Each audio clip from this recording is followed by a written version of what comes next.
rasa apa yang kita lakukan itu memang sejalan dan tujuannya adalah untuk mencapai bukan target kinerja unit masing-masing, bukan juga target IWRPTN, tetapi target kinerja atau pencapaian kinerja dari universitas. Nah, saya mulai ya, Ibu Bapak, ini pasti masih ingat ini bagian dari Renstrak ya. Jadi di Renstrak kita itu ada sasaran strategis, ada 5.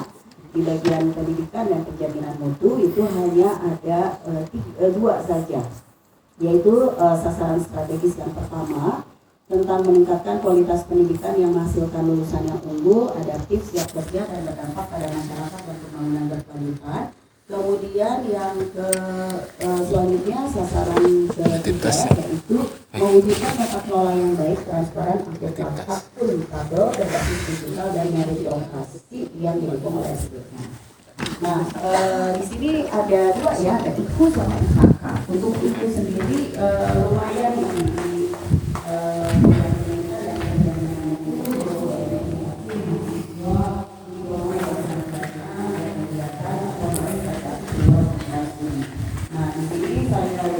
contoh-contoh program dan kegiatan, karena program dan kegiatan inilah yang nanti akan ada di Ibu Bapak sekalian.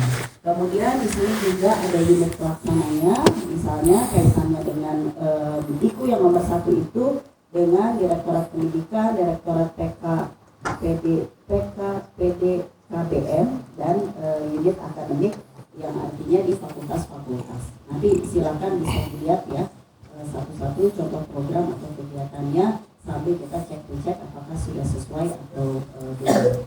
Kemudian yang kedua ini berkaitan dengan presentasi mata kuliah yang menggunakan pendekatan pembelajaran transformatif. Itu ada di Direktorat PK PDKBM dan unit akademik. Kemudian ini adalah contoh-contoh program dan kegiatannya apa saja. Dan Ibu Bapak, kita bisa lihat di sini baseline di tahun 2025, artinya capaian kita di tahun 2025, kemudian target kita di 2026 seperti apa. Kalau ini nggak berubah ya, 25% tetap ya, baik renornya nggak meningkat. Karena ini yang men-set targetnya itu banyaknya dari renor ya. Kemudian yang ketiga, ini kaitannya dengan AEE, tentu ini unit pelaksananya ada di Direktorat Pendidikan, kemudian di Direktorat PKPDKBN dan juga di unit akademik atau fakultas-fakultas. Di sini ada peningkatan target dari 22% sekian sampai 26% sekian. Ini juga ada contoh-contoh program atau kegiatan yang bisa dilakukan di unit ini. Kemudian selanjutnya presentasi mahasiswa magister dan doktor terhadap jumlah mahasiswa. Kemarin ini kami sudah berkoordinasi dengan para dekan direktur ya Ibu Bapak. Jadi kami mencoba untuk menawarkan berbagai macam alternatif untuk bisa meningkatkan presentasi mahasiswa magister dan doktor. Jadi dengan adanya PJJ, dengan adanya fast track ya atau direct track, kemudian kelas-kelas kerjasama, kelas karyawan barangkali yang dibuka di luar jam kerja ya, bisa di malam hari atau di weekend. Barangkali Ibu Bapak di sini berminat untuk meneruskan atau melanjutkan studi, silakan lapor sama pimpinannya masing-masing ya, barangkali bisa difasilitasi. Karena kemarin saya dengar juga ada beberapa karyawan ingin lanjut studi tetapi agak kesulitan karena waktunya ya. Nah, jadi kita juga sudah sounding ini ke unit-unit akademik, barangkali mereka mau membuka prodi-prodi kelas karyawan yang memang jadwal perkuliahannya tidak mengganggu jam kerja. Nah, ini lumayan ada kenaikan juga ya, dari 9,01 naik 9,46%. Kemudian selanjutnya indeks kepuasan layanan selama ini sudah dilakukan oleh Direktorat Penjaminan Mutu dan Pemeringkatan serta di seluruh unit. Dengan adanya akreditasi juga salah satu indikator penilaiannya kan ada survei kepuasan. Kemudian juga masih di SS 3 yaitu peringkat akreditasi perguruan tinggi. Ibu Bapak, sebentar lagi APT kita habis di akhir Desember. Bu Ratna dan tim di sini sedang berjuang ya, mulai dari mengumpulkan data, menyusun dokumen, dan insya Allah nanti pertengahan tahun kita akan submit dokumen sehingga diharapkan nanti sebelum habis masa akreditasi sudah ada akreditasi yang baru. Jadi mohon bantuan juga Ibu Bapak di sini agar akreditasi kita tidak unggul, karena sekarang itu APT-nya adalah APT dengan menggunakan instrumen baru dan dibedakan antara PTN yang bukan PTNBH dengan PTNBH itu ya Bu Direktur ya, dan standarnya lebih tinggi ya yang PTNBH paling tinggi katanya. Jadi walaupun sama-sama unggul tetapi standarnya berbeda antara PTNBH sama yang bukan PTNBH. Kemudian presentasi program studi terakreditasi unggul, kita ada kenaikan 2% ya, jadi ini juga di bawah Direktorat Penjaminan Mutu dan Pemerintah. Nah selanjutnya adalah presentasi program studi terakreditasi internasional, walaupun sekarang bukan kewajiban lagi melainkan suatu pilihan, tetapi pimpinan universitas khususnya Pak Rektor tetap komit ya terhadap akreditasi internasional ini. Jadi di tahun ini insya Allah juga akan diselenggarakan akreditasi internasional dari ZESA untuk beberapa klaster. Kemudian selanjutnya peringkat universitas dalam pencapaian QS-WUR, ini masih di direktoratnya Bu Ratna.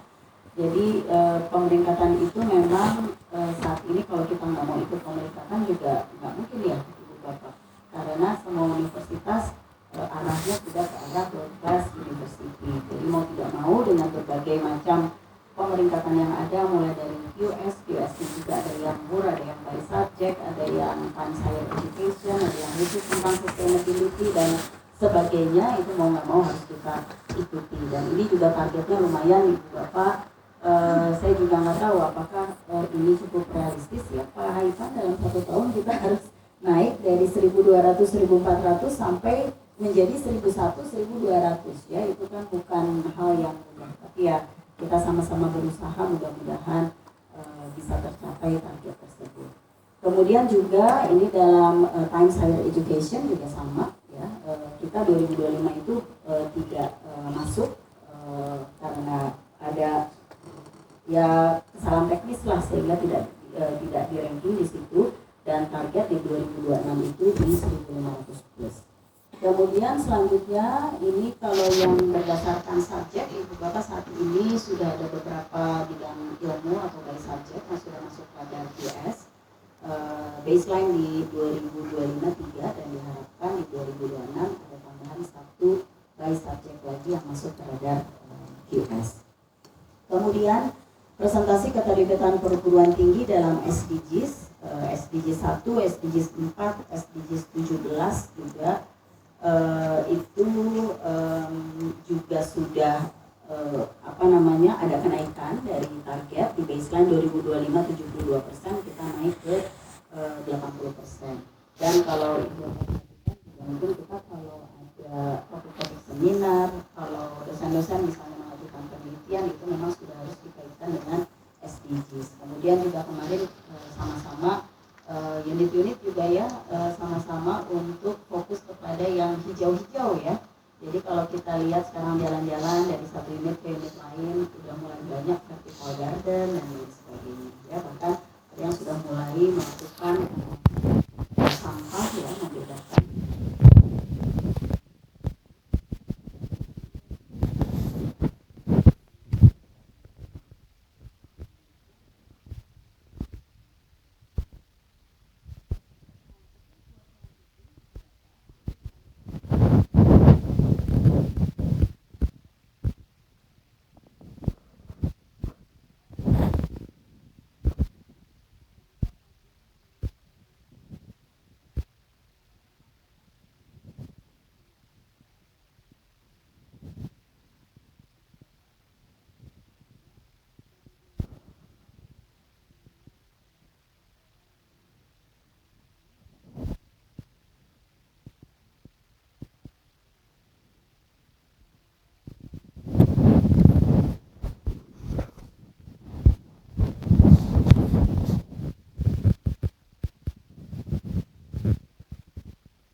dunia tersebut.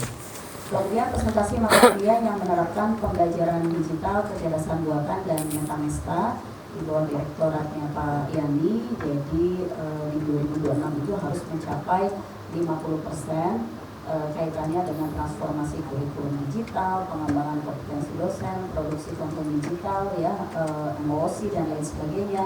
Dan kita juga tahu sekarang ada prodi-prodi yang memang diarahkan untuk mengembangkan modul-modul digital sehingga bisa membuka peluang ya tadi kaitannya dengan pencapaian itu, yaitu presentasi mahasiswa magister dan mahasiswa doktor.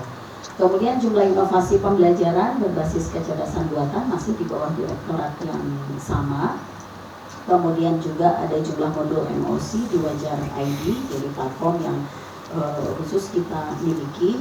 Kemudian juga pedoman standar pembelajaran digital yang memuat kebijakan teknopedagogis dan pemanfaatan teknologi imersif dan kecerdasan buatan. Jadi panduannya itu juga harus ada ya, yang sebelumnya belum ada, diharapkan di 2026 nanti keluar pedoman atau panduannya.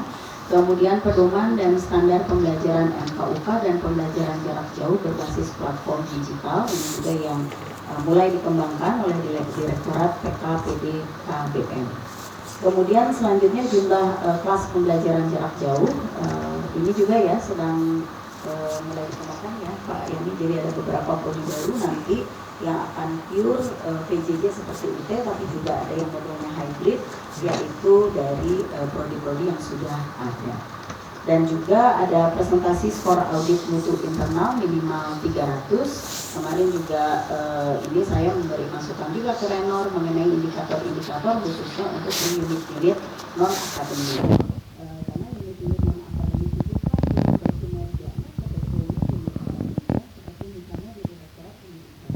Jadi Direktorat Pendidikan itu hanya mengolah data yang asalnya dari unit akademik, sehingga kemarin ada indikator yang kurang pas sehingga menyebabkan memang skornya jadi jelek banget ya.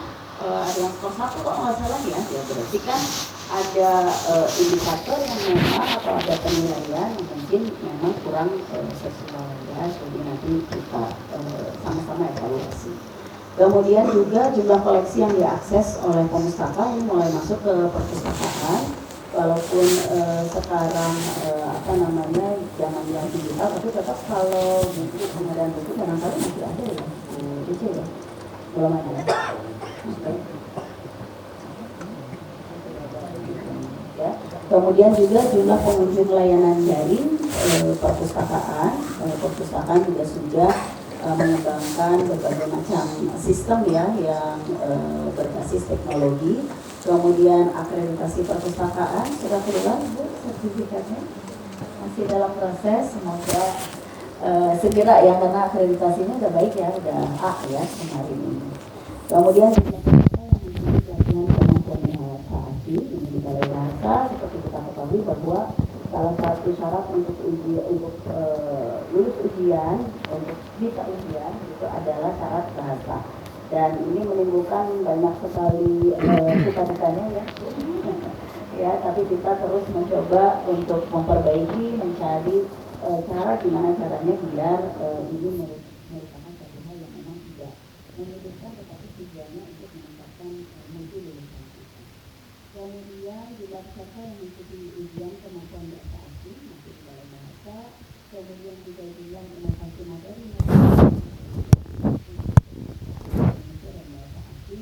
serta yang terakhir di sini adalah jumlah ibu. Jadi kita juga di ibu ya, di target ibu bapak.